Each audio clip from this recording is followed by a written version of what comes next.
Mesdames, Messieurs, bonjour. Je m'appelle Panisara Ratchawat et aujourd'hui, je vous présente ma recherche Coming Out, comparaison de l'acceptation sociale et de la visibilité de l'homosexualité en Thaïlande et en France.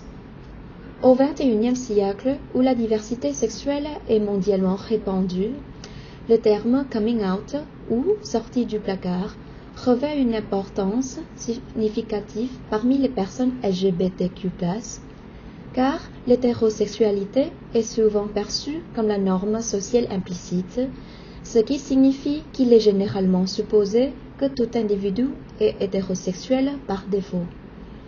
Par conséquent, les personnes homosexuelles, bisexuelles, transgenres ou d'autres orientations perçoivent le processus de coming out comme un acte libérateur, permettant à une personne de vivre authentiquement et de s'accepter pleinement.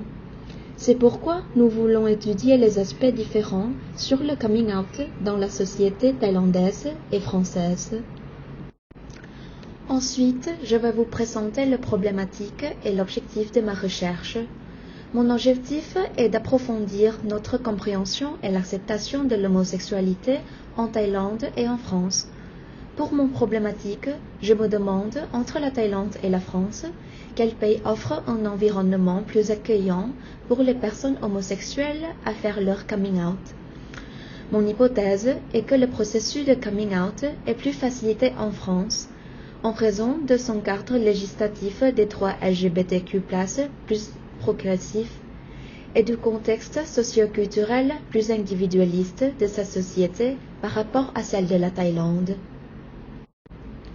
Pour la méthodologie de recherche, je commence par faire une observation et une comparaison générale sur l'acceptation sociale de l'homosexualité en Thaïlande et en France, dans le cadre législatif, le domaine religieux et la représentation des médias.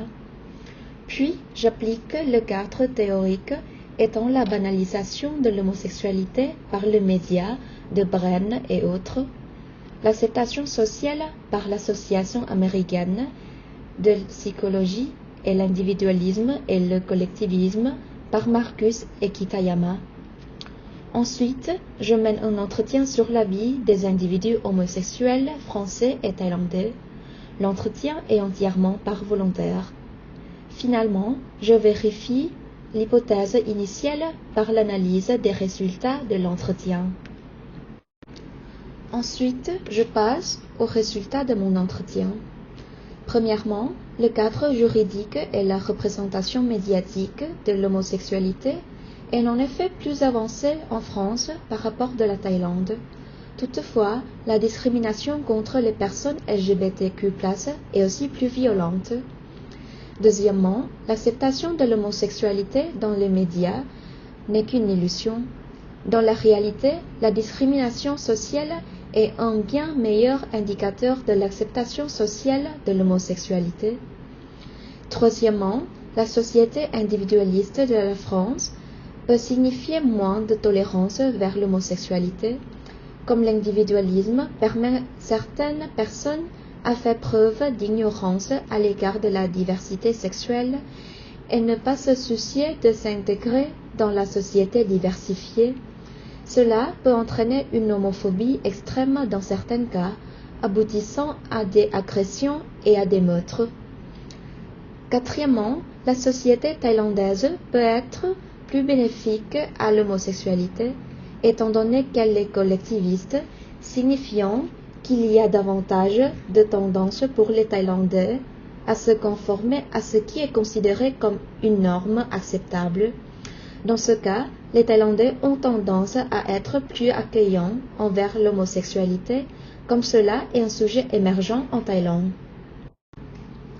En conclusion, mon hypothèse initiale suppose que le processus de coming out et la vie quotidienne des personnes homosexuelles sont plus facilités en France en raison de son cadre législatif plus avancé, de sa représentation médiatique ouverte et de sa nature individualiste. Toutefois, je n'ai pas pris en compte les différences culturelles entre la France et de la Thaïlande. Malgré l'individualisme de la personne homosexuelle en France, l'homosexualité peut être encore stigmatisée par la société, rendant sa vie difficile, voire dangereuse. En comparaison, même si la société thaïlandaise est plus conservatrice, la discrimination à l'encontre des personnes LGBTQ+, est nettement moins sévère que celle observée en France. Cependant, mon hypothèse initiale est fausse. En réalité, le coming out et la vie quotidienne des personnes homosexuelles sont en effet plus faciles en Thaïlande, même si le pays a encore des progrès à faire dans le domaine législatif et la représentation médiatisée de la diversité sexuelle.